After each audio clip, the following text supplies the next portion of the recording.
counting. Welcome, everybody, to the Fanmouth Daily Fantasy Baseball Breakdown. I'm Joe Marsh, joined today by Dave Del Grande and Jeff Collins. How you fellas doing? What's up? Dave, you doing well? I'm doing great, yes. All right. Dave's there. Hey. Thanks for joining in. All right, we got a good show for you tonight. We got 12 games on the slate, coming off a pretty good night last night. I think we have a bit of the same again. Going to be some high-scoring games today. A lot of good options out there. We'll start with pitching. For me, the obvious choice tonight is Clayton Kershaw. I liked him in his last start.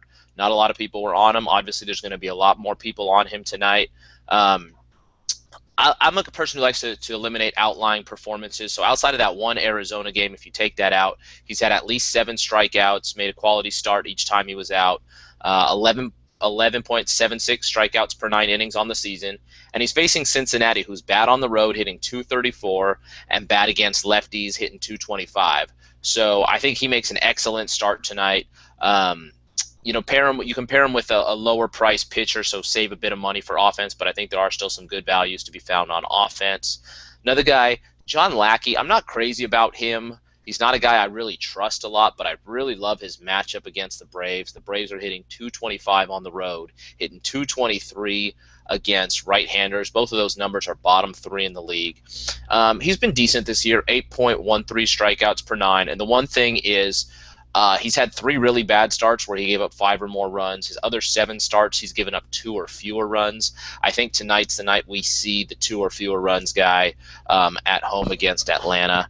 So I don't completely trust him, but I'm not too worried about the Braves in this matchup. We'll go over to our pitching expert, Jeff. What do you think about pitching tonight? Well, the price screams at you with John Lackey, right? I mean, 13.7 is his price, and he should be higher than that. I think he's not an elite pitcher, but he should be pressing those elite prices, right underneath those guys. Maybe in the 15 to 17 range or something. Exactly, yeah, the 15 to 17 range. But then on a night like tonight, I don't know that you can consider him because of those top options. You've got Kershaw, who you mentioned. The only knock I have on him is that he doesn't really go deep into games. He hasn't pitched more than 7 innings yet this year. Then you got C.J. Wilson, Felix Hernandez. You could even make an argument for an Anibal Sanchez against the A's, which I know looks like a bad matchup, but he's a guy who's going to be who induces a lot of ground balls this year, and the A's like to get it up in the air, so it's going to be a battle of who wins that. But that being said, I like going with Kershaw there. Tons of strikeout potential. Even in 7 innings, he can put up double-digit strikeouts. And then I think I would actually lean towards C.J. Wilson over Felix Hernandez, though that is a tough call. The only thing that breaks that tie for me is the price. You could save a couple grand by going with C.J. Wilson and get a guy that still has a ton of strikeout potential. The better matchup, of course. Maybe the best matchup of those top 3. Saving that 2 grand can really help when you're building out these lineups. I know that Dave feels like it's a day where you have to really pick and choose your hitters because there aren't a ton of options out there. But I'm curious to see how Dave's going to build his pitching with that in mind. Yeah, I was looking, when I was looking over the pitcher, I sort of did a bit of a process of elimination. I don't love Felix because he's facing the Angels. C.J. Wilson's probably the next best pick, even though he's on the road. He is at Seattle, which is a good pitcher's park, and they don't really hit lefties well. But Sanchez, Scherzer looked like a good play yesterday against the A's, and the A's really got to him. So those are 2 matchups where I know Dave's going to tell us that you've got a good opposing pitchers on the other side. You've got Hernandez and Wilson pitching against each other, Sanchez and Kazmir pitching against each other. I know that's something Dave doesn't like to go after, so that factored into my decision a bit. That's why I decided I'd rather have Lackey at home against the Braves. 1 second before Dave jumps in, speaking to Felix Hernandez and his matchup, he actually has really good success against the Angels over his career. So the matchup does look scary, but it might not be as bad as it seems. But yeah. Enough of Dave being on the sidelines.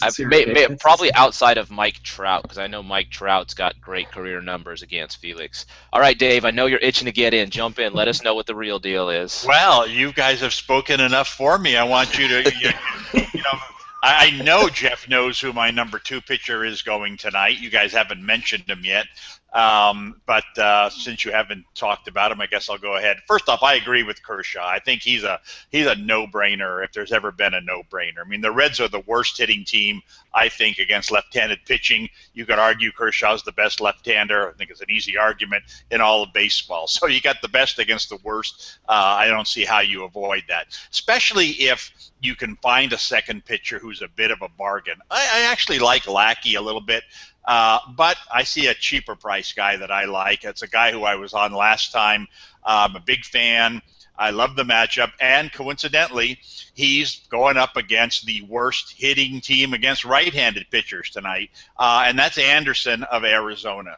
Anderson hasn't lost a start yet. He's pitched 3 times. He's beaten the Dodgers. He's beaten the White Sox, and he had a shutout going against the Mets in his last start before it got rained out. Like I said, I think he's a good pitcher. He's kind of come out of nowhere. He's off to a good start, and he faces, like I said, what I consider to be the worst hitting team against right-handers. So to me, it's a really good compliment for Kershaw to go with a low-price pitcher who you like, and that way, you can get some nice hitters in your lineup as well. Wasn't he? Didn't the Dodgers thump him up? Didn't they win 15-7 or something like that? Arizona won. Yeah, Dodgers did hit him fairly well. Yes. Okay, so they won 15-7. It was a high. It was a high-scoring game. But he did. But he did win that game. And he did pitch really well against the White Sox. And like I said, he had a shutout going against. To me, the Mets game, which was on the road, is kind of the equivalent of this game. The Mets are a bad hitting team. The Padres are a bad hitting team. I think that, I don't know. I just think he's got a nice thing going, and I love the price. And and forget all of that. Look at the price. He's saving literally $13K by going with him instead of another stud, Kershaw and Felix Hernandez or something, so $13,000, that's like 2 big hitters just by itself, that's really, really pumping up his lineup. So if you can be comfortable with one of those guys that are bare minimum in price, you've got to do it, because you don't need much out of them. As long as they're not getting you negative points, you're probably doing okay. And my goal in the Fanmouth game is I want every player I have in the lineup to give me 1 point for every 1,000 I spend on him. And when you've got a low price pitcher like this, he does not have to pitch all that well, to give you his 6 points or whatever it's going to take to reach that number. I think that, here's a guy kind of like McHugh last night with a similar situation, a low price guy pitching against a poor hitting team, who gave you 5 times his value. And I don't think this guy's going to do quite as well, but like I said, I set my bar low. If he just gives me more than 1 point per every 1,000 spent, then I'll think it's a good selection. Well, I'm just doing the math. If you're getting 1 point for every 1,000, you're aiming for 100 points. How are you going to beat Joe? Yeah, you're not putting up 110. You can beat me, but you can't beat Joe. That's an interesting strategy, but it's easier to get that out of the lower price guys than it is out of the higher price guys. It's easy for an $8,000 guy to get you 8 points than it is for a $19,000 guy to get you 19 points. So at some point, you're going to have to come up with some points. Interesting strategy. Hopefully, it works out for you.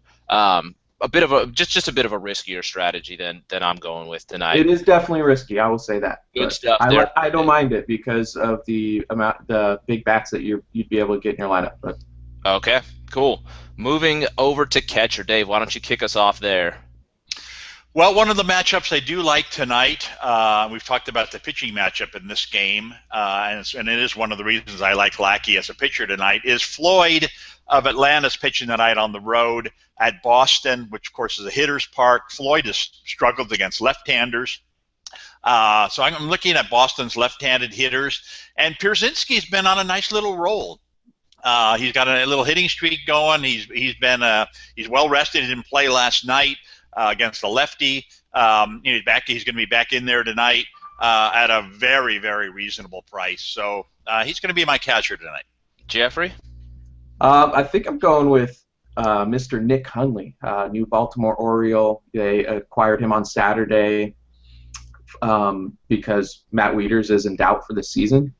This is a guy who's been playing in San Diego, and if you go on Fanmouth and click on his name, brings up his player profile, and you can check out the news feed that talks about the trade and how he showed some decent pop with the Padres. Now he's moving to Camden Yards, which is a more hitter-friendly park, and that projects better for his numbers moving forward. You know, he's had hits in his last 3 games.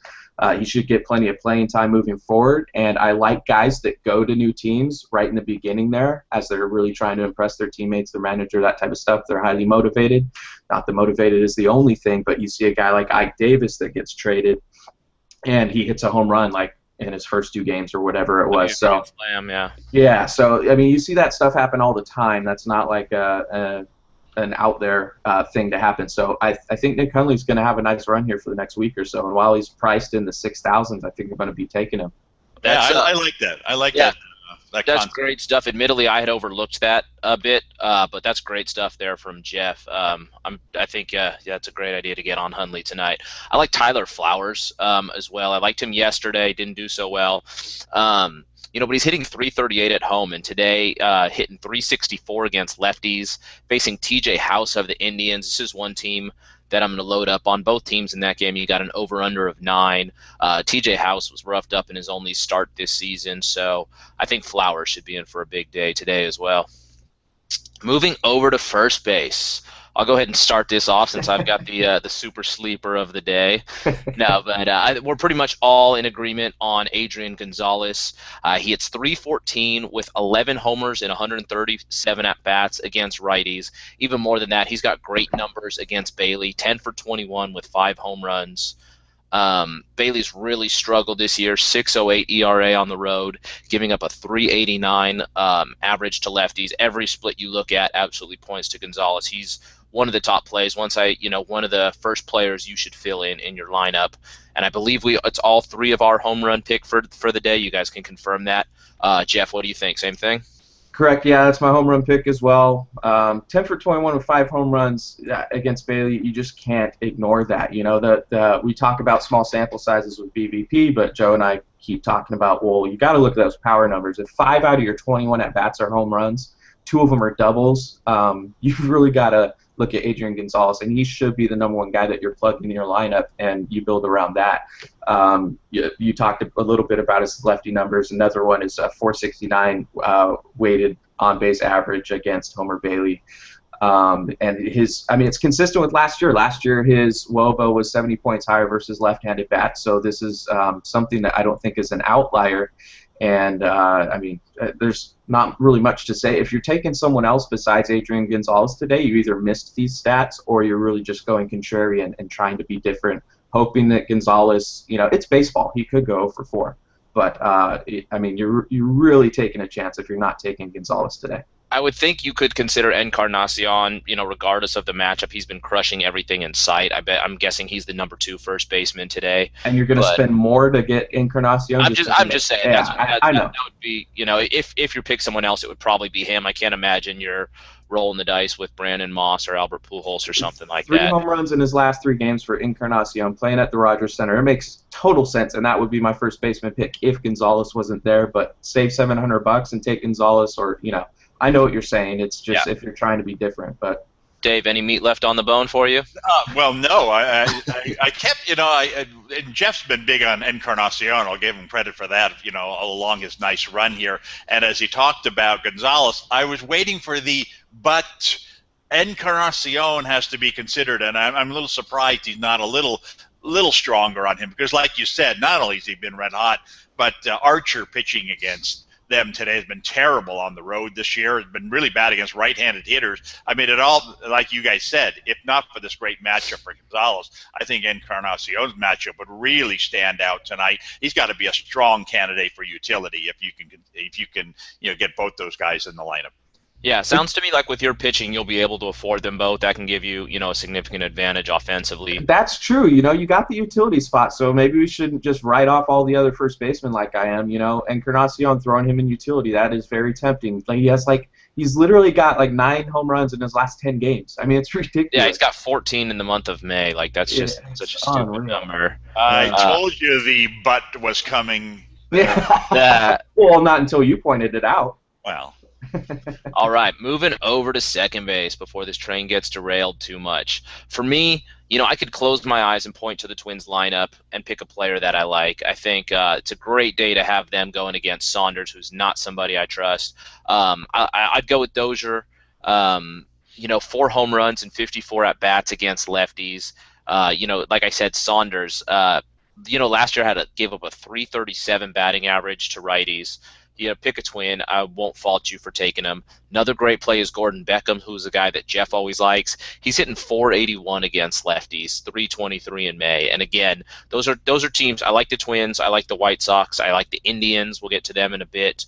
But there's a few very weak pitchers going today, and I don't mind loading up players against them. Jeff, what do you think at second base? Well, you called it. Beckham is going to be my guy today. You know that when I find him in a good spot, that he's going to be my second baseman based on usually his he's like the low to mid-range price guy. But he has hits in his last 8 games, including a home run in his last game. He's facing T.J. House, who gave up 11 hits and 5 earned runs, 2 home runs in his only start. So the matchup just screams Beckham. There were a couple other guys that I was looking at, D. Gordon being one, because we talked about left-handed bats versus Bailey. But Bailey's actually pretty good at holding runners on, so D. Gordon really needs to be stealing bases since he doesn't have much power if he's really going to get a bunch of points for you. So I'm not positive that it's a great spot for D. Gordon. I definitely like taking him and Adrian Gonzalez and a couple more of the LA Dodgers and stacking that if you're playing in a bigger game, like say there's 10 people or 6 people in the game and you're trying to take down first place. And then Odor is another guy that I've been looking at and riding in his hot streak, but it's a lefty-lefty matchup, and he's 0 for 11 against left-handed pitchers. So Odor I had to strike from my consideration also, but his price has just been really tough to ignore, and the streak that he's on lately, I'll be looking to get him back in the lineup when he's facing a right-hander. Yeah, I was looking at D. Gordon a bit. Obviously, like you said, Bailey's not great against lefties, but Gordon's hit righties very well this year. Mesoraco's not a great defensive catcher, but I don't think I don't have him above Dozier today. Dave, what about you? Well, you guys talked a little bit about Minnesota, which is a team that I've pitched against several times during their really bad stretch going on here, and yet they've got a nice matchup tonight. And Saunders, you talk about scraping the bottom of the barrel. Texas is really stooping to a low here, throwing this guy left-hander against the Twins. Now, Twins don't hit left-handers necessarily that well, but they just got Willingham back in their lineup, a big, powerful righty, the middle of the order. So I think they will start scoring more runs. So, Dozier's been great even while the Twins have been terrible. Now he gets a good matchup. Now he gets a little more support. I think he needs to be considered at second base as well, although I like the low-price guys you guys have also mentioned. All right. Dave, why don't you kick us off at third base? Well, my pick at third base is going to be Holt of the Red Sox for the same thinking as Pierzynski at catcher. I'm not crazy about the choices at third base. Chisenhall is a guy I considered. Joe, you mentioned the Cleveland matchup against the White Sox with 2 pretty bad pitchers going there. I think he needs to be considered there. I think Figgins, you guys have talked about lefties playing against the Reds tonight. I think he needs to be considered there. But Holt has hit well. He's a lefty hitter going up against Floyd, who's, as I mentioned before, has struggled against right-handed hitters. I want some Boston guys in the lineup tonight. He's a low-price guy, and so he's the one that catches my eye. Jeffrey? I think McGahee would be the guy I go for. I'm not really sold on anyone at third base, so I'm going to go cheap. And Zimmerman this year has given up a 359 WOBA to right-handed bats, so that's not something I think is going to stick around forever. I think that's going to drop down quite a bit, but this might be a spot to get a cheap bat like McGahee into the lineup. Not a ton of upside there, not a ton of power, even though he ends up batting cleanup a lot for the Marlins. But and then again, a pitcher's park. So this isn't like screaming great pick, but in order to get a guy like, especially if I'm going to try to get Adrian Gonzalez and Encarnacion into my lineup now with Dave's brought to my attention is really going to make me try to work that. You're going to have to punt a couple guys and have a couple guys that you don't feel great about. So I think McGahee's going to be one of those guys that I'm not sold on, but for the price, I think he'll have value. Yeah, I think this will be a spot where I go low as well. You can go Chisenhall, Dave mentioned, is a great choice. Plouffe, I think, is a good choice, getting another twin in there. If you have money to spend, I think Longoria is a great play. Should go after Hendricks a bit. He was good in his first start, but that's really not consistent with his career numbers. Gives up a 333 batting average to righties. You got Longoria, who's been great against lefties, and he's hitting in Toronto, which is a great place for hitters to be. Brock Holt, though, man, Dave might be right about him. I was looking, and there's nobody in that $4,000 range that I thought of. I didn't even think to look at Brock Holt, but his game log. He's been leading off for them, right? Yeah, you click on his name, and when you're building your lineup, brings up his game log, and it's pretty impressive. So that guy might be on my radar. Dave is helping me today. Hey, Jeff, why don't I just do your whole lineup for you? Encarnacion. What else you got for me, Dave? This is awesome. I think I mentioned Encarnacion first, but that's okay. Shortstop, Dave, what do you think? Well, I'll let you go first, Joe, since you're going to steal him anyway eventually. Who am I going to steal? Just anybody, I say. It doesn't matter. You had Encarnacion first. Come on. Didn't I mention him first when he? You didn't talk about putting him in utility, though. That was I thought about Encarnacion, but putting him in utility is totally. Oh God, sorry you didn't make that connection. Thank God Dave is here to know that you have a utility spot. All right, let's move on. Dave, who you got at shortstop? I just gave my choice while you guys were talking. You didn't hear it? Well, I've got money to spend at shortstop today, and so I'm going to consider Tulowitzki. Obviously Colorado's not a great road team, but Philadelphia's not a good team. Period. Hernandez is pitching tonight for Philadelphia. He actually has a 299 batting average against right-handers with some power given up there as well. It's like I said, if I had two high-priced pitchers or I was looking to save money somewhere, I wouldn't necessarily go in this direction. But I've already mentioned Holt. I mentioned Pierzynski. We're talking about a low-price second baseman. I've got Anderson as one of my pitchers. I got money. I got money to burn. So and if that's the case, why not roll with the best hitter in baseball? So I'm going to give you Tulowitzki tonight. All right, Jeff, what do you think? I think if you have money to burn, Tulowitzki is definitely the option. Roberto Hernandez, 364 WOBA against right-handed bats. Dave mentioned the batting average, but just throwing the WOBA out there too.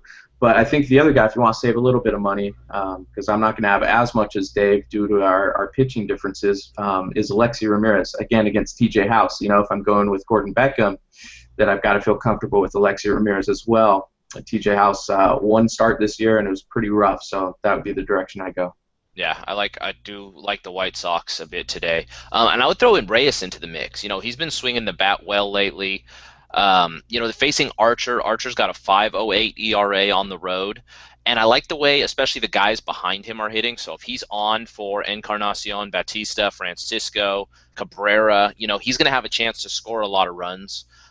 As well as stealing. For whatever reason, I guess Jose Molina doesn't have the Molina gene where they throw out a bunch of runners. He's thrown out 4 of 16 this year.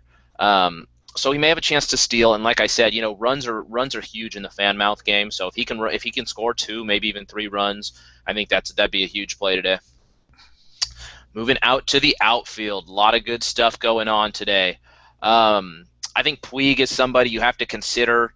Right now he's been absolutely on fire, hitting .413 with 7 home runs in May. Just continues to hit.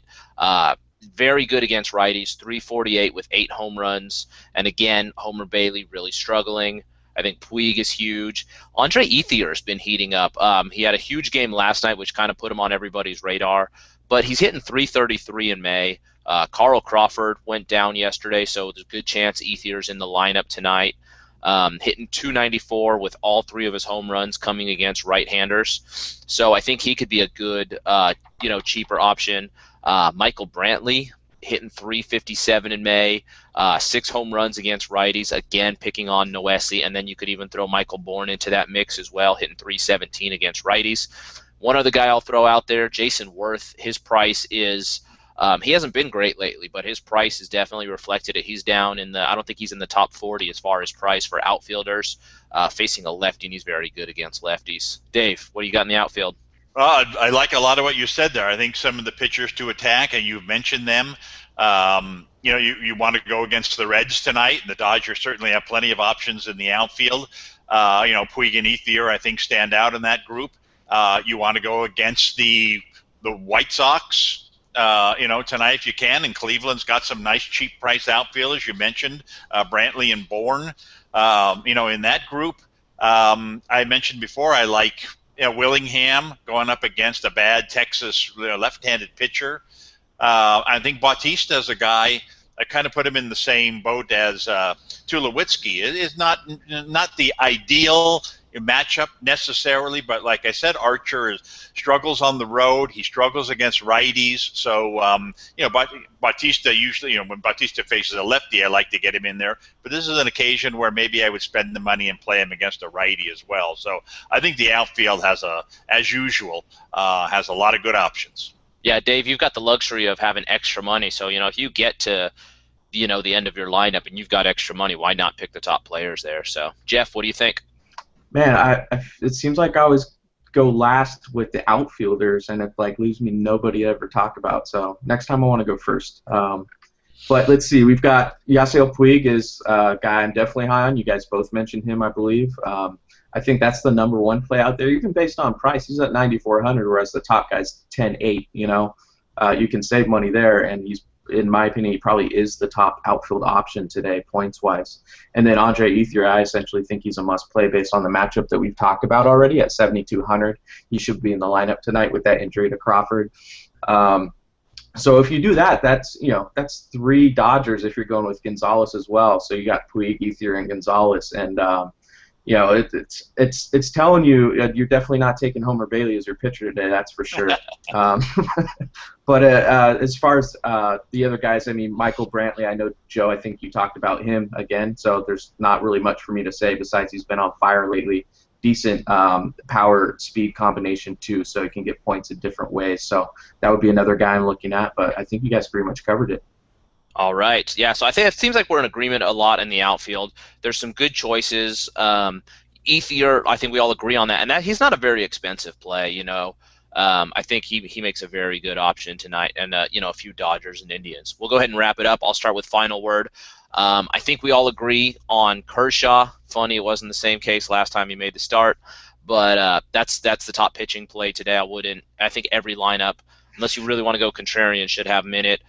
The second choice, I think Lackey's the best, but that's more of a process of elimination. He's got a good matchup against Atlanta. Adrian Gonzalez is a must-play. As far as my lineup, it's mostly going to be, I could build my whole lineup with White Sox, Twins, Indians, and Dodgers. I think those are the teams to attack. You've got some weak pitchers on the other side. There are some good pitchers going in the other games, so you have the luxury of avoiding them completely. You don't have to start anyone. Against a Kershaw or a Felix Hernandez or C.J. Wilson or anything like that. So that's pretty much how I'm going to go. I'm going to roll out those 2 pitchers and get some combination of Dodgers, Indians, Twins, and White Sox. Jeff, final word. Well, I know Dave's going to disagree with this a little bit, but I think it's really key to spend on pitching today. So I'll go with a couple of those top options there. My preference would be Clayton Kershaw and C.J. Wilson. But I wouldn't blame you if you went with Felix Hernandez instead. Felix Hernandez is actually the favorite in that game, a game that's projected to be at 6.5 runs. So that game, either pitcher in that game I would take. I know Dave's argument is that, well, they're going to cancel each other out. But really, I mean, they don't, because the wins aren't worth enough points, But they both can go 7-8 innings and have great games. They both can put up 20-plus fantasy points easy against each other. And I think the matchup actually warranted. I spoke to Felix Hernandez's success against the Angels, and really I think Joe mentioned the only guy who's had success against him is Mike Trout, but I don't believe he has very good power numbers against Felix Hernandez. So I think he's going to do a pretty good job limiting the Angels. So spend on one of those pitchers, put Adrian Gonzalez in there, and then whatever you do from there, you can afford to make a couple mistakes, because if you have those 3 guys, you're going to put up a nice point total. All right, Dave, final word. Well, I mean, I do agree with what you guys have been talking about. Is that I think a key tonight is who's your second pitcher. because not only does that dictate the kind of lineup you can put on the field, but it's the person that gets 15 to 20 points out of that second pitcher, as opposed to somebody else who gets 5 to 10 points that could in the end make a difference. I just have one of the reasons that I like Anderson tonight is that, and like Jeff mentioned, I just have trouble identifying the second heavyweight pitcher that I would want tonight for the reason he stated. I think that you could make a great case for Kazmir, for Sanchez, for Hernandez, for Wilson, but they're all button heads, and I just don't like that. And I do like when I can find a low price pitcher who I think has the potential. In a weak matchup, I think that you don't get these kinds of opportunities, pretty much on any other position, where a guy like, McHugh last night could put up monster numbers at a very low price. I mean, you can't get that out of a hitter. You can't get that out of a high-priced pitcher. You can only really get that out of a low-priced pitcher if you find the right matchup. You guys called that risky before, and I would agree that it is a risky thing. But the positive side of the riskiness, other than also having the potential to score high, is that you get more hitters in your lineup as well. So I like that strategy. It's the strategy I'm going to employ tonight, going with Anderson, and hopefully that means I can get a Bautista, a Tulowitzki, certainly Gonzalez in my lineup, and have a better hitting lineup than my opponent has going. Yeah, you said that there was you couldn't decide on the pitchers because that there were a lot you liked. For me, from the second tier, there's a lot I don't like, so Lackey sort of became my default. So I don't mind your strategy because I could think of reasons not to go with all the rest of the guys. That wraps us up for today. Thank you guys for tuning in. We will be back tomorrow. In the meantime, you can check out our full rankings, blog.fanmouth.com, or follow us on Twitter @PlayFanmouth. Thank you very much.